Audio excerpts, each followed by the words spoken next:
Well, good morning, folks, and welcome back to 3's In. And happy Thanksgiving to everyone. Bobo here.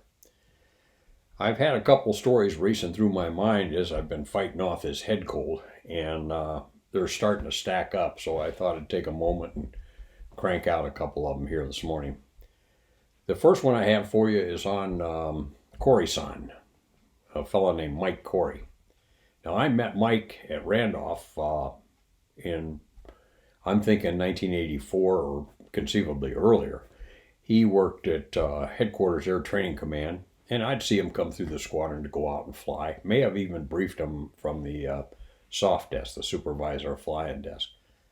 But be that as it may, in 1985, I had the opportunity to fly with him as a check pilot. I was the chief of stand of Val at that time.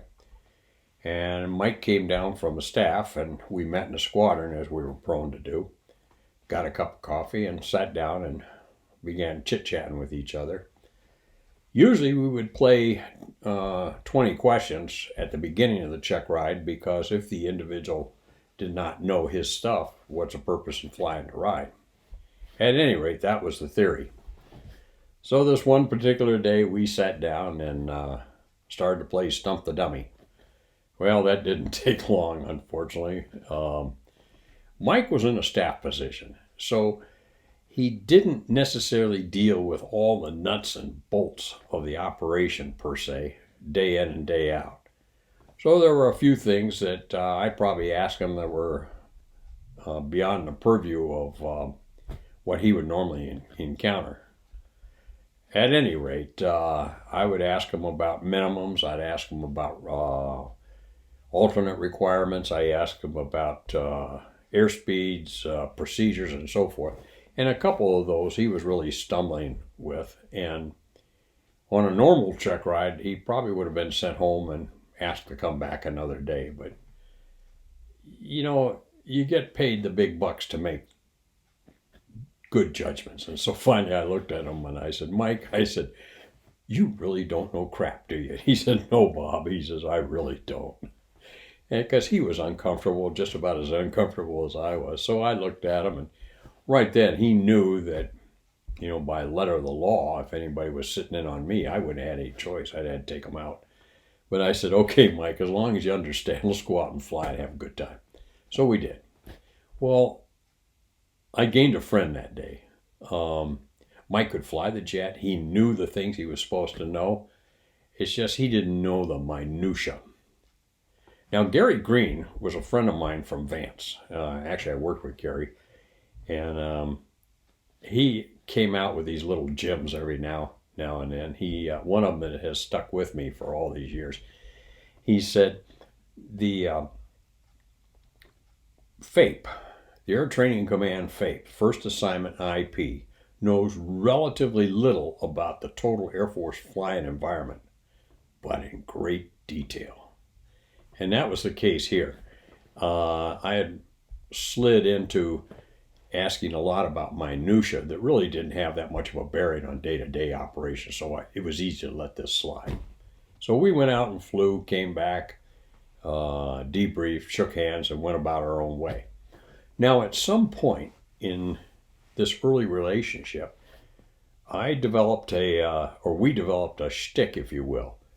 I don't know why, or I don't know how it happened, but adding San, S-A-N, after Corrie-san, just seemed the natural thing to do. And with my last name having two L's in it, he would come back with, Haraka, how you do? And we'd laugh. It's silly, I know, but it's just the way it was in those days. So this one day, I'm smoking out to Willie on a cross country, and I hear on guard radio that Willie's under a weather recall. Well, okay, fine. It's not that big a deal usually, but it's something you do pay attention to. So I called the 38th Squadron supervisor flying, and lo and behold, Corrie-san answers. I could hear it in the voice. And I said, I called in, and I said, I can't remember their call sign. I said, Reno 17 or whatever ours was, Cheetah 17, whatever ours was.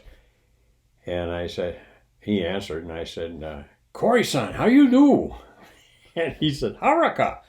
He says, you coming to Willie? And I said, well, I'm hoping to. And he said, Rand, in the next 15 minutes, a good chance you not Rand here at all. Oh, crap. I didn't have enough gas to go anywhere else.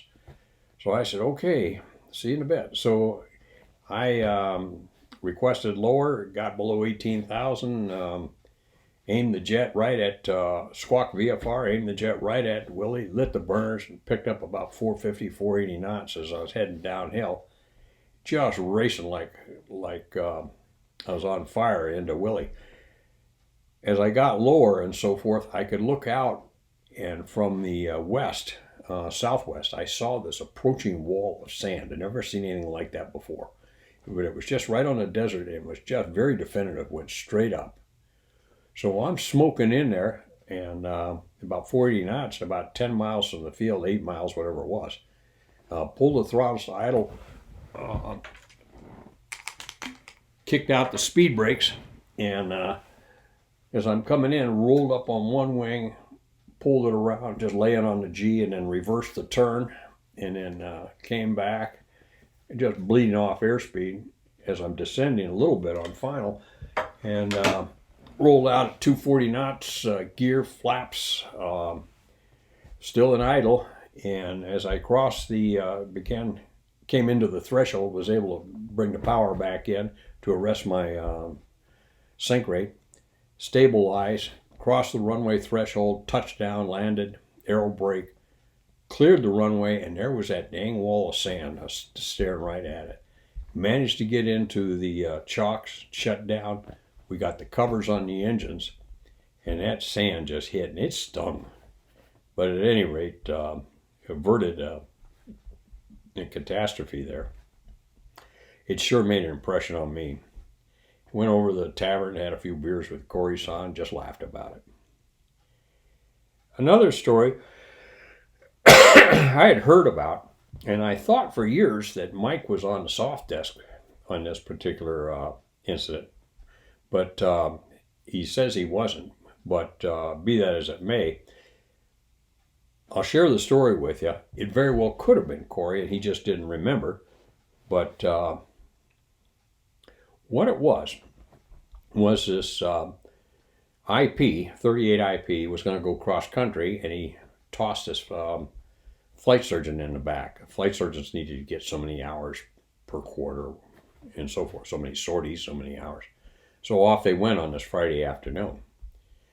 Well, on Sunday, they come back to Willie, and again, the winds are a little bit out of limits for solo pilots, but they're well within limits for dual. Let me back up here a minute. We had two limits. 15 knots was for solo pilot. Well, that was meant for student solo pilot. It was not meant for a rated officer, like an instructor pilot. 25 knots was our aircraft limit. So with that in mind, these guys came back, and the winds were reported at 20 knots or 22 knots, something like that. Well, this knothead thought that the winds were out of limits because he was the only pilot on board the aircraft, and they were above solo pilot limits. No, dummy. Those are for solo pilots.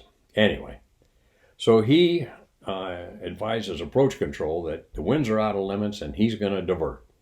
So air traffic control, the approach control, calls over the SOF and says, hey, we just had one of your guys call for a divert over to Luke. Well and good. Only problem is Luke's about 50 miles away. So the SOF, who I thought was Corrie, calls up and says, ask him how much fuel he has. So air traffic control does, and he reports back to the SOF, and SOF says, oh my God, he can't make it.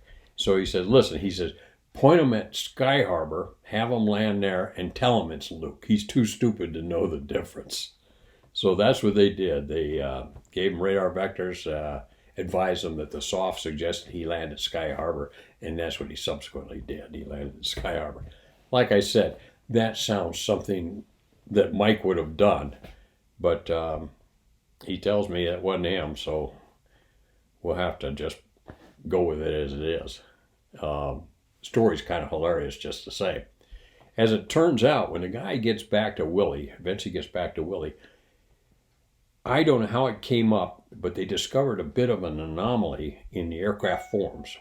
And when they got to delving into it a little deeper, it seems on Friday afternoon he went into a base and there was something with the airplane that had been written up. Now, whether he wrote it up or maintenance wrote it up, I don't know, but it was written up. Well, he wanted to keep on going to his program stop. So he takes a pencil and erases the write-up. You don't do that, you dummy. You know, there were several things often that we would have written up that we could fly with, but once they're written up, that's it. You got to have it fixed before you move on. But he just took it upon himself because he didn't want to stay where he was, probably Amarillo or someplace like that, who knows. And erased it, went on to the next station, and then when he got there where there was maintenance, then he wrote it up, and then continued as if nothing had happened. Well, somebody discovered it, and they called back to the squadron, and they began an investigation, hauled him in, and sure enough, that's what he had done. He fessed up to it. Well, that was the end of his IP posting. He was later reassigned, shortly thereafter, reassigned to Mather as a T-37 IP, taking navigators around California. At any rate, that's just a short story on Corrie-san. I hope this reaches you, Mike. I always have fond memories of you, and I love you for the stories you gave me. Take care.